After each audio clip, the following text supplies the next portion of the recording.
Yesus pernah mengatakan dalam Yohanes 5 ya, aku tidak butuh pujian dari manusia karena Bapa sendiri yang telah memuliakan aku. Betul. Tapi kalau kita lihat ketika para rasul memuji Yesus, umpama Efesus 1 ayat 3 sampai 14, terpujilah Allah Bapa Tuhan kita Yesus Kristus yang dalam Kristus, berarti Bapa terpuji, Yesus juga terpuji.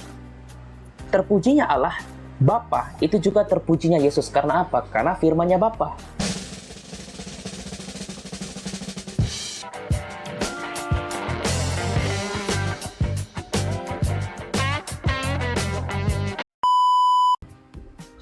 Ini judulnya Yesus adalah yang terpuji ya. Betul. Yesus adalah Muhammad yang terpuji.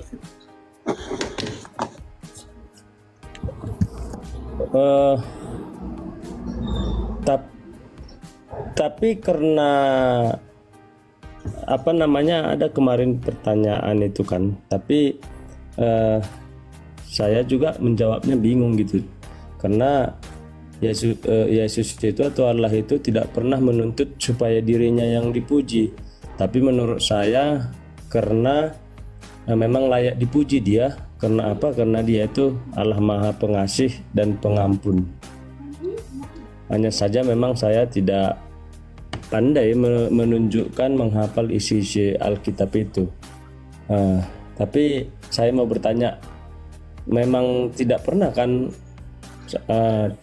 Tuhan itu minta pujilah aku, seperti itu kira-kira? Bagaimana pendapatnya Abang? Ya, silakan Timothy. Yesus pernah mengatakan dalam Yohanes 5 ya, aku tidak butuh pujian dari manusia karena Bapa sendiri yang telah memuliakan aku. Betul. Tapi kalau kita lihat ketika para rasul memuji Yesus, umpama Efesus 1 ayat 3 sampai 14, terpujilah Allah Bapa Tuhan kita Yesus Kristus yang dalam Kristus, berarti Bapa terpuji, Yesus juga terpuji. Terpujinya Allah Bapa itu juga terpujinya Yesus. Karena apa? Karena firman-Nya Bapa di dalam Sang Bapa. Nah, jadi kalaupun seandainya Yesus tidak meminta pujian manusia, itu memang benar.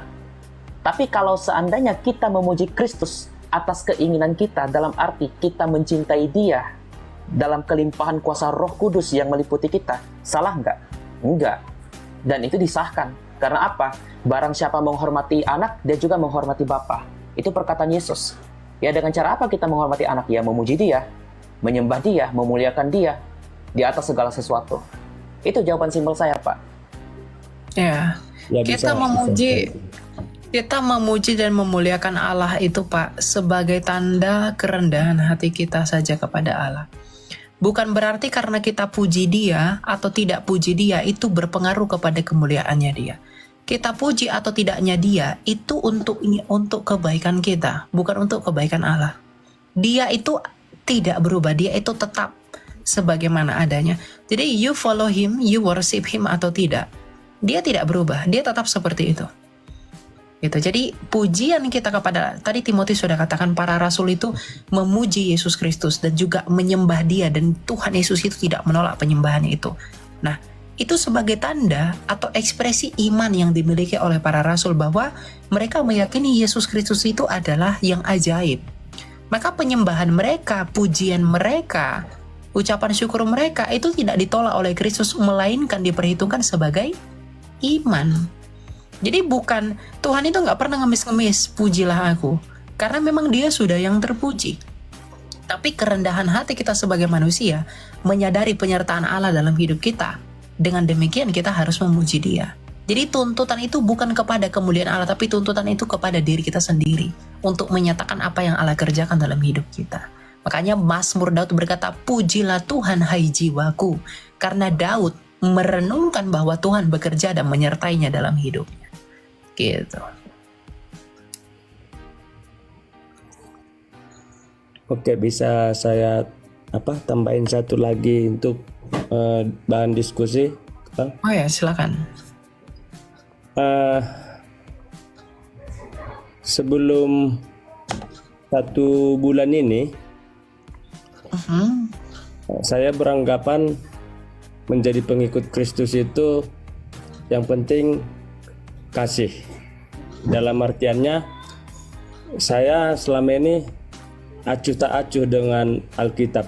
Kalau ke gereja ya kita ikuti, tapi tidak kita perdalam, tidak kita bahas lagi di rumah, ataupun sebelum kebaktian besok tidak saya baca isi Alkitab.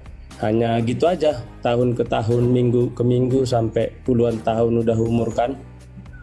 Hanya beranggapan gini, aku berbuat baik dan kasih sesama, gitu juga pada Tuhan. Tapi ternyata setelah saya lihat perdebatan di TikTok ini khususnya, ya, perdebatan yang luar biasa, berbagai ragam dan berbagai yang dibahas. Loh, apakah saya mesti juga membahas ya? Karena gini,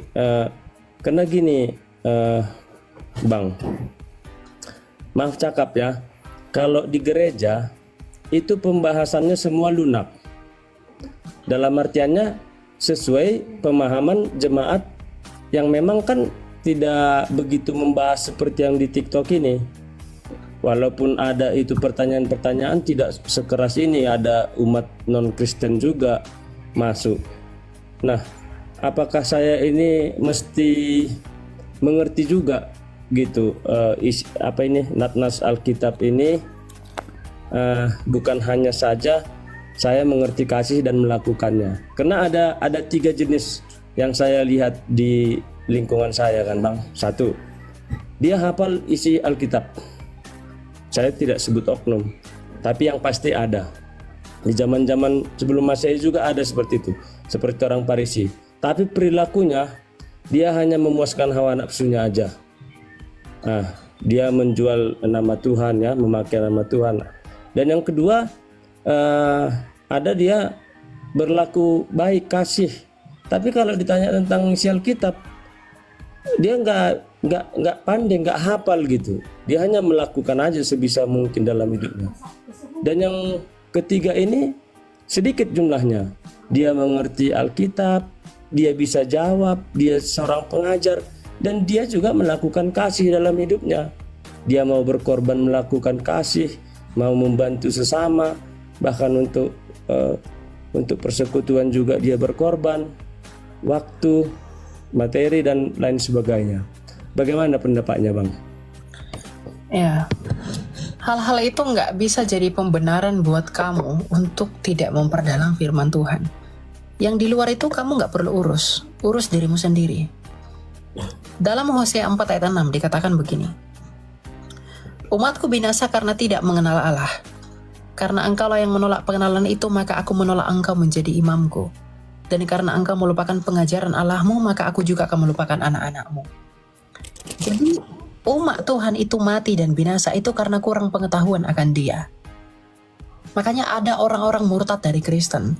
Banyak orang yang meninggalkan Kristus karena nggak tahu siapa itu Kristus. Jangan salahkan gereja. Gereja itu lunak-lunak. Gereja itu, kalau kamu tahu bahwa gereja itu tidak mencukupi kebutuhanmu atas tuntutan imanmu yang diminta pertanggungjawaban oleh publik sekarang ini, maka kamu harus belajar sendiri. Kalau gereja itu tidak mencukupi kebutuhan imanmu, maka kamu cari tahu sendiri. Jadi itu tidak menjadi alasan pembenaran bagi kita. Dengan alasan yang kamu sampaikan tadi, misalnya, ada orang nggak terlalu mengerti firman tapi baik. Baiknya itu hanya berguna bagi kamu, itu tidak berguna bagi Allah. Makanya dalam Yeremia 9 ayat 24, Tuhan berkata, yang kusukai adalah orang yang memahami dan yang mengenal bahwa akulah Tuhan, yang penuh belas kasih, keadilan, dan kebenaran. Jadi yang Tuhan sukai adalah kalau kita mengenal Dia dan memahami Dia, bahwa Dia adalah Tuhan yang penuh belas kasih, keadilan, dan kebenaran. Dan bagaimana kita bisa mengerti keadilan dan kebenaran Allah itu? Ya dari karya salib. Dan kalau kita nggak mempelajari karya salib itu, apakah pengetahuan kita? Gitu loh. Jadi jangan menyalahkan siapapun, kita harus koreksi diri sendiri. Kalau memang kita merasa kurang pengetahuan tentang firman Tuhan, mari belajar sendiri, cari tahu sendiri. Terlalu begitu banyak sumber di sosial media yang kamu boleh pelajari. Ya. Tidak itu menjadi alasan ada beberapa orang, gereja itu tidak mencukupi kebutuhan saya, maka saya nggak perlu ke gereja. Saya harus di rumah saja, saya di rumah saja bisa belajar. Itu kan nggak benar yang begitu, itu kesombongan rohani yang begitu. Artinya dia merasa bahwa saya bisa memenuhi kemampuan diri saya sendiri. Dan dia tidak mau bersekutu dengan yang lainnya. Tidak mau menyambut Tuhan di dalam persekutuan. Ya nggak boleh. Jadi tanggapan saya tentang hal itu, jangan salahkan siapapun. Kamu tidak bisa mengontrol yang di luar kamu, kontrol dirimu sendiri. Kamu merasa kurang, cari dan kerjakan. Kamu merasa lebih, bagikan kepada orang lain. Itu saja. Tidak perlu melihat orang lain untuk seakan-akan membenarkan kita. Atau melihat kekurangan yang lain untuk membela diri kita. Itu nggak bagus yang begitu. Ya, jadi kalau ada orang mengaku dia bertuhan, lalu perilakunya seperti Farisi, dan dia itu orang jahat, itu tidak menjadi pembenaran bahwa kita nggak usah belajar firman Tuhan agar tidak menjadi seperti dia. Bukan begitu. Ya, jadi kita harus meletakkan tangan tuh begini, ya.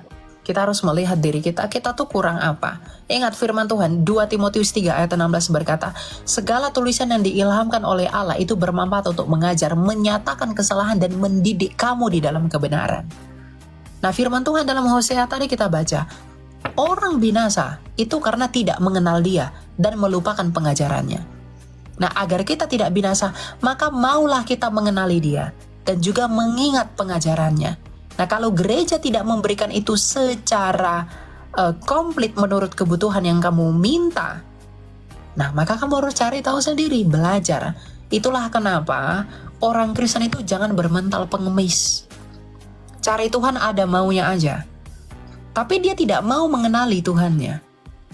Dia lebih tahu pacarnya itu seperti apa daripada Tuhannya seperti apa.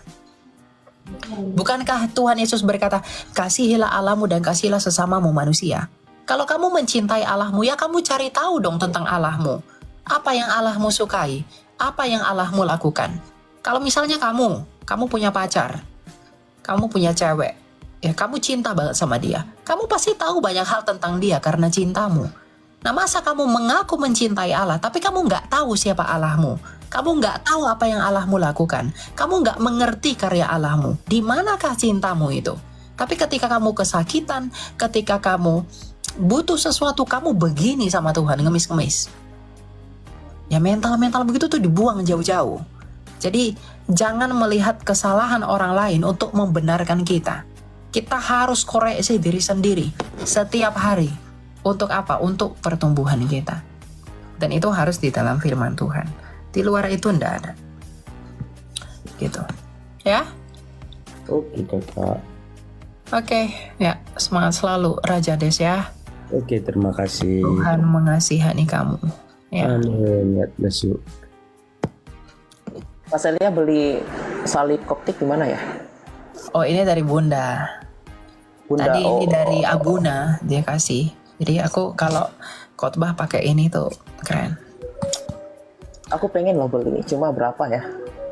Nanti aku kirimin, mau nggak? Nanti aku beliin. Ah, nggak usah, aku pengen cari sendiri sih dengan usahaku.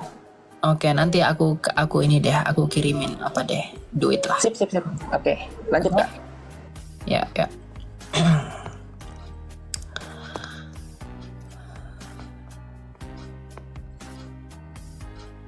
Siapa ini?